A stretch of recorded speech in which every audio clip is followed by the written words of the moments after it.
আসসালামু আলাইকুম। চলছে ভ্যালেন্টাইন উইক। 14 ফেব্রুয়ারি ভালোবাসা দিবস। বিশেষ এই দিনটি পালন করে সব শ্রেণীর পেশার মানুষ। তারকারাও মগ্ন থাকেন প্রিয় মানুষটির সাথে। তবে চিত্রনায়িকা শবনম বুবলির ভালোবাসা কার জন্য? সম্প্রতি নিজের বিশেষ ভালোবাসার বিষয়ে জানালেন বুবলি। প্রেম ভালোবাসা ও বিয়ে নিয়ে ঢালিউডে বেশ আলোচিত এক নাম শবনম বুবলি। ভালোবেসে বিয়ে করেছেন সুপারস্টার শাকিব খানকে।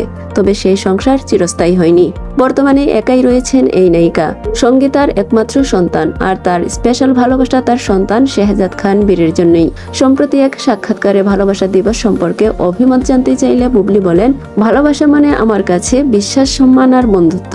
সেটি যে কোনো সম্পর্কের ক্ষেত্রেই হোক, বাবা মা, ভাই বোন, স্বামী স্ত্রী, যে কারো ক্ষেত্রেই প্রযোজ্য। ভালোবাসা দিবস আলাদা করে পালন করলেও আমার মনে হয় কাছের মানুষদের জন্য প্রতিদিন ভালোবাসার দিন। আর আমার কাছের যারা, পরিবারের যারা, তাদের তো ভালোবাসি। তবে আমার স্পেশাল ভালোবাসা শুধু সন্তানের জন্য। বুবলি আরো বলেন, আমাদের জীবন খুব ছোট, তাই অহংকার করা মোটেই ঠিক নয়। আমার মনে হয় মানুষের আচার আচরণ খুব গুরুত্বপূর্ণ।